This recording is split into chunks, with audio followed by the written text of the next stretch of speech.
nosotros hoy José aquí en los estudios para contarnos, o para recomendarnos, mejor dicho, un libro.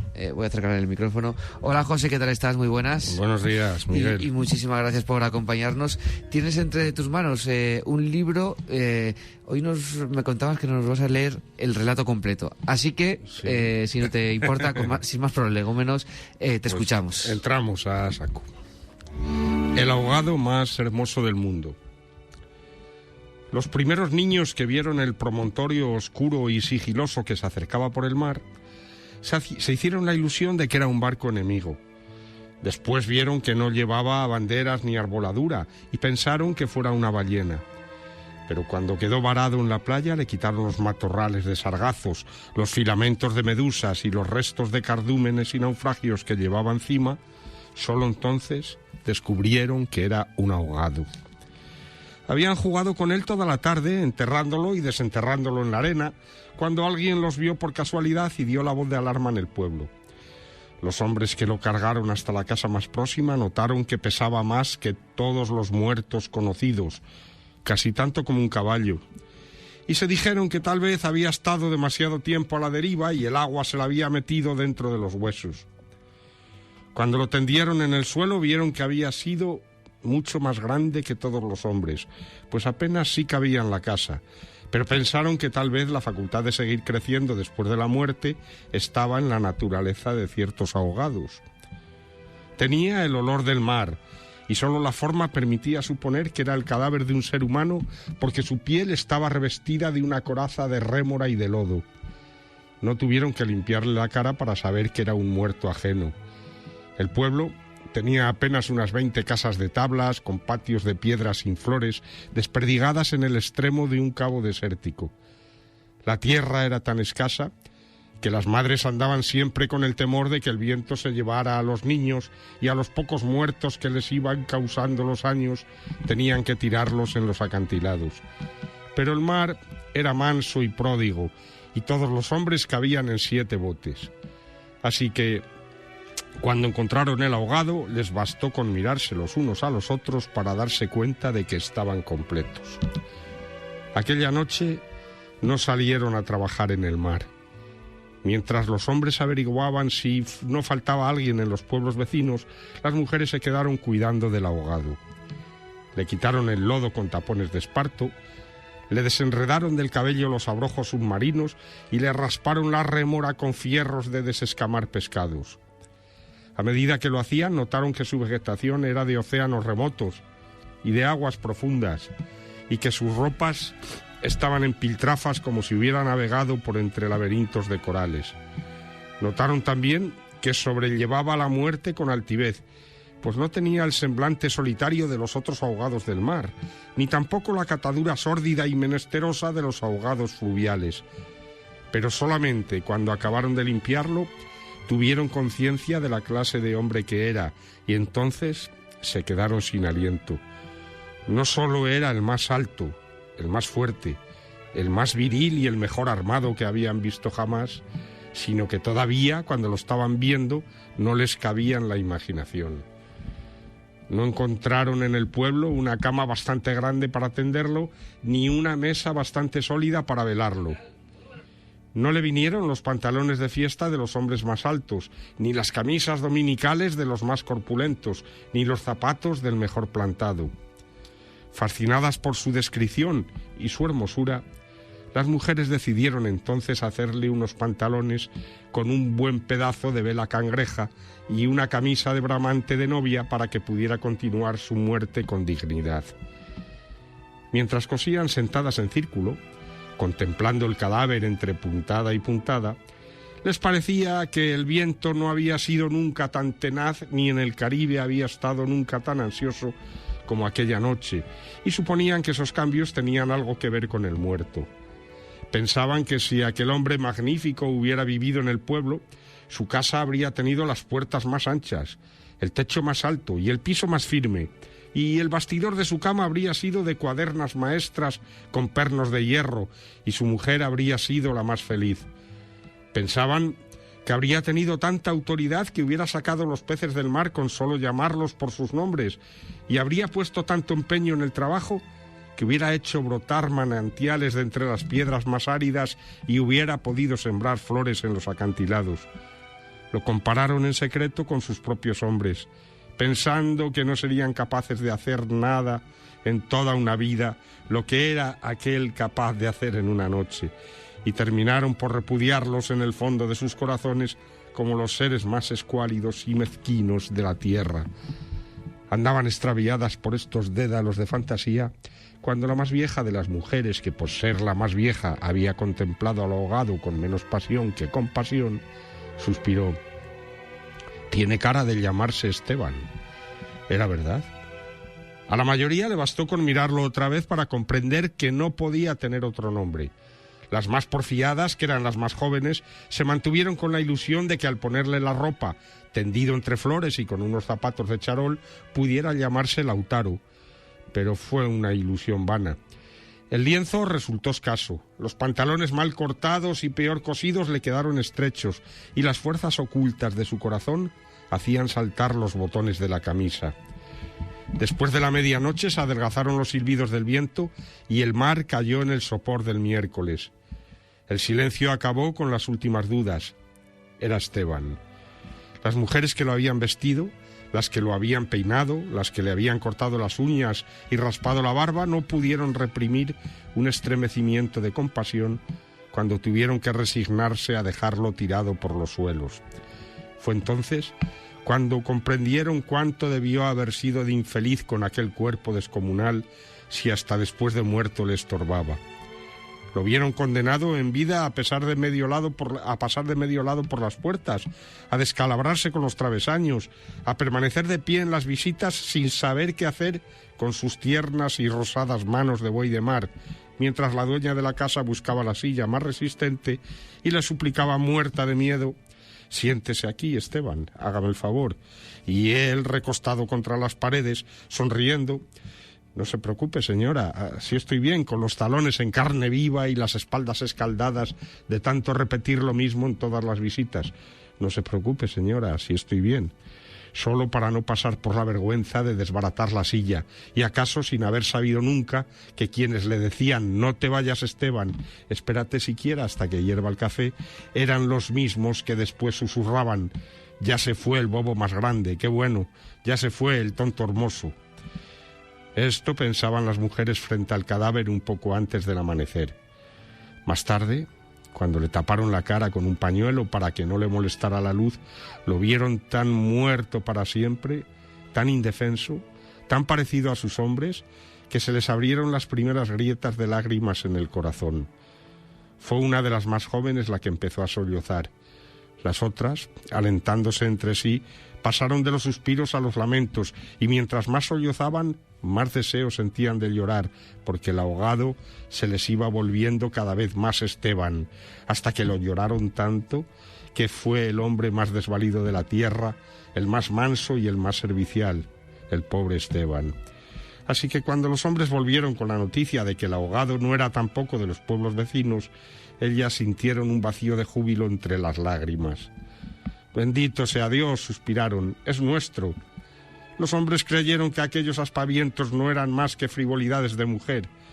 Cansados de las tortuosas averiguaciones de la noche, lo único que querían era quitarse de una vez el estorbo del intruso antes de que prendiera el sol bravo de aquel día árido y sin viento.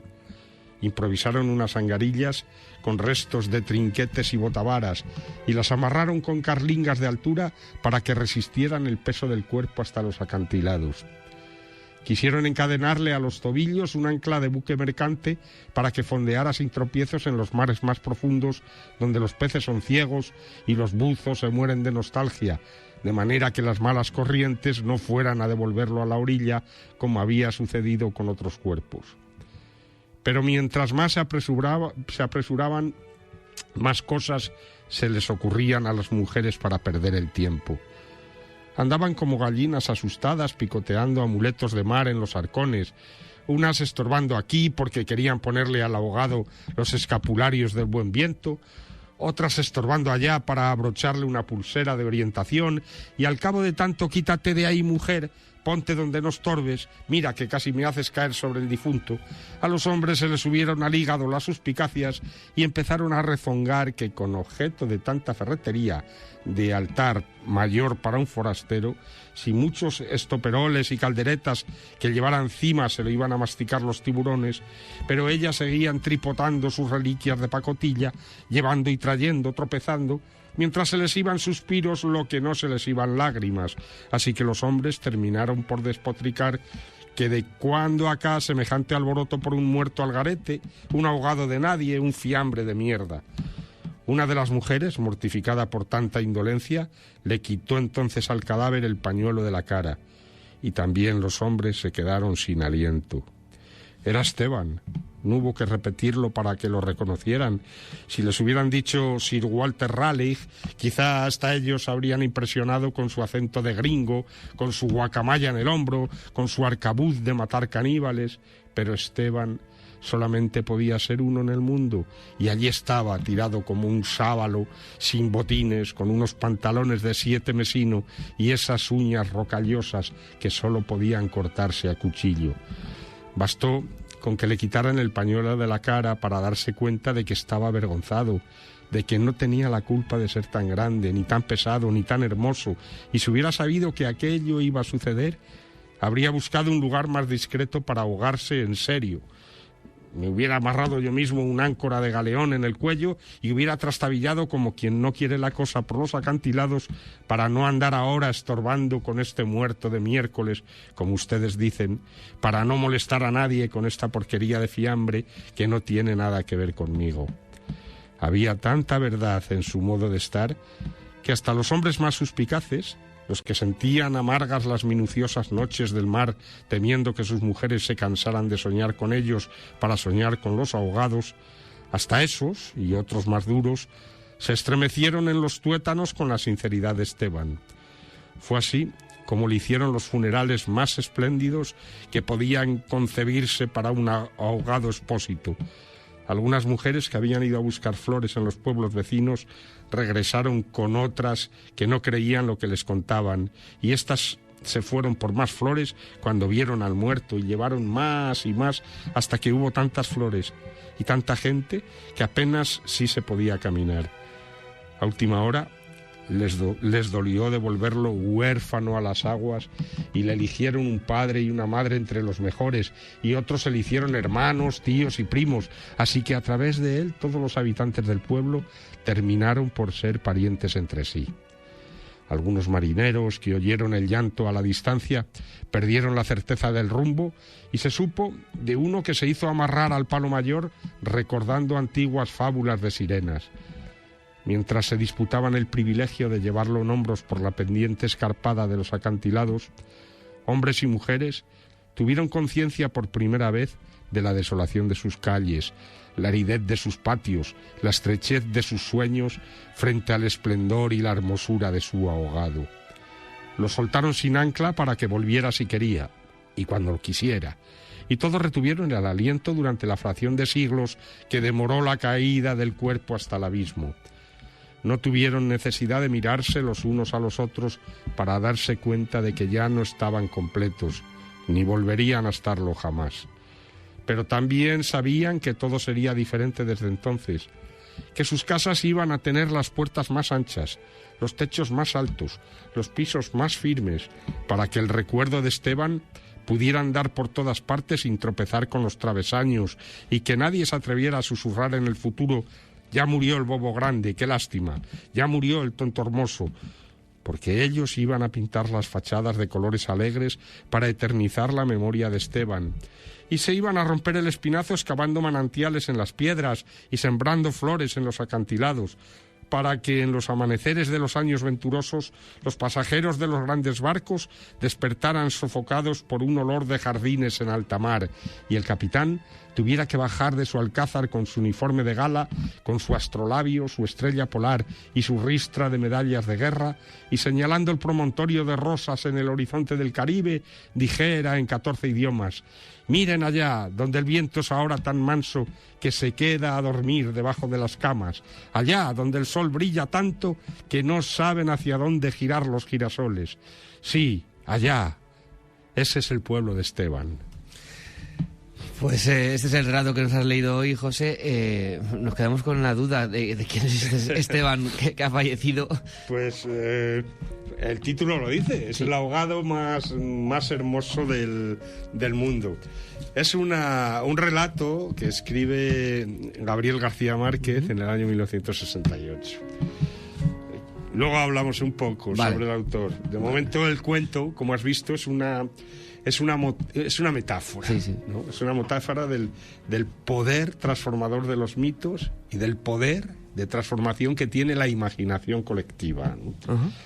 A partir de la llegada del ahogado, como hemos visto, los aldeanos pues van a reinventar su identidad, ¿no? y la de su entorno. Esteban se va a convertir en un símbolo de la esperanza, de la belleza y de la grandeza humana. Es una figura casi mítica que va a inspirar cambios reales en la comunidad, ¿no? Entonces el relato viene a mostrar cómo lo extraordinario puede surgir de lo cotidiano. Un simple cadáver se transforma, gracias a la fe y a la fantasía del pueblo, en un héroe de leyenda, ¿no? Y García Márquez sugiere de esta manera que la realidad no está separada de la imaginación, sino que ambas se alimentan mutuamente. Esta es una de las conclusiones, ¿no? Otra sería cómo es capaz esta imaginación de transformar colectivamente a una comunidad frente a la monotonía del día a día y del aislamiento. La dignidad humana y la necesidad de creer en algo que trascienda la pobreza, el papel del mito y de la palabra como fuerzas creadoras de la comunidad y como fuerzas creadoras también de memoria y de elementos míticos dentro de una comunidad. Bueno, es un cuento breve, como has visto, lo hemos leído completo. No son muchas las ocasiones, siempre leemos un fragmentito, pero merecía la pena, creo yo, parar a escuchar o a deleitarse un poco con estas palabras de García Márquez. La verdad es que luego cuando lo lees asombroso. Dices, es que está escrito magistralmente, que vamos. Es que la potencia de García Márquez como escritor es inigualable. No hay otro escritor, en mi opinión, que sea capaz de manejar el lenguaje con la precisión, la elegancia y la profusión de adjetivos que hace Gabriel García Márquez. Es una maravilla, desde luego. Es para estar con un lapicero al lado, ir apuntando adjetivos, porque algunos son absolutamente sorprendentes, otros como que nos suenan en la memoria de haberlos utilizado o escuchado alguna vez, pero algunos cómo mezcla mundos distintos, cómo a través de... No sabemos si estamos en un relato figurado, estamos dentro de un cuento, estamos dentro de una fantasía, no sabemos, ¿no? Te iba a preguntar, ¿y este relato de qué lo encontramos? ¿En un libro? Sí, este relato pertenece a un libro que os iba a leer hoy un fragmento de uno de los cuentos que contiene, que es el que da título a la obra, que fíjate qué título ya por sí mismo, Se titula el libro La increíble y triste historia de la cándida Heréndira y de su abuela desalmada. Bueno, y es una maravilla de cuento que a mí me encanta, me entusiasma. Es un cuento que he leído, no sé, 100 veces. Es maravilloso. Le aconsejo, es algo más largo, no he leído más, o no le he leído porque creo recordar que esta sección la comencé precisamente con ese cuento, creo recordar, No obstante, no lo tengo claro, y como no llevo un apunte riguroso de las intervenciones, pues lo mismo, cualquier día os sorprendo con la increíble y triste historia de la cándida Heréndira y de su abuela desalmada, ¿no? Bueno, pues en un librito que tiene apenas 150 páginas, se contienen 7 relatos. 7. Un señor muy viejo con unas alas enormes, que es uno. El mar del tiempo perdido, este que os he leído, que es el ahogado más hermoso del mundo. Luego hay otro, Muerte constante más allá del amor. El último viaje del buque fantasma. Blackaman el bueno, vendedor de milagros. Y por último, la increíble y triste historia de la Cándida Heréndira y de su abuela desalmada, ¿no? Entonces, es un libro excepcional. Entonces, en una época lo escribe en los que él estaba enredado en el reino o en el mundo de Macondo y de sus 100 años de soledad, que le abren de alguna manera la puerta al realismo mágico, ¿no? Entonces, aquí la frase de Gabriel García Márquez se va haciendo su estilo, ¿no? Cada vez más largo, más caudaloso. La realidad se expresa mediante fórmulas mágicas y fórmulas legendarias, como acabamos de ver, ¿no? Los milagros se insertan como en la vida cotidiana, de forma natural, sin que aquello parezca otra cosa que no sea la realidad, ¿no? Bueno, son estas narraciones, son exploraciones en un mundo que el escritor está tratando de conquistar y que al final consigue, ¿no? Porque es el gran rey. En todo caso, está la potencia simbólica que tiene este cuento es inmensa, ¿no? Vamos a ver cómo la imaginación y la belleza, a través de la imaginación, pueden transformar la realidad de un pueblo. Y esa es el trozo de literatura que os he brindado hoy y que espero os haya gustado. La verdad que sí. Nos has alegrado la mañana estas cosas, por decirlo de alguna manera. El relato, ¿no? El poder escucharte nos alegra la mañana. Entonces, pues con eso nos quedamos y prometo traeros en otra ocasión el relato de esta niña Heréndira. Ajá. Que no solo aparece en este cuento, sino que aparece en 100 años de soledad. Sí, me sonaba el nombre. También, e incluso creo recordar que en El amor en los tiempos del cólera. Porque, no sé si desvelar algo de esta historia. Prefiero no hacerlo. Vale. Lo dejamos ahí. Sí, porque solo puedo decir que ese relato enseña más de economía que cualquier libro, cualquier manual de la misma, porque es una maravilla. La increíble y triste historia de la Cándida Heréndira y su abuela desalmada. El libro de relatos que hoy nos recomienda José en esta sección. José, muchísimas gracias por todo. Cuídate mucho. Nada, hasta la próxima. Hasta la próxima ocasión y perdonad que venía un poco acatarrado. Bueno, si es que con el tiempo que tenemos, madre mía. El mojillo. Sí. Muchísimas gracias. Que tengas un feliz jueves. Venga, igualmente, Miguel.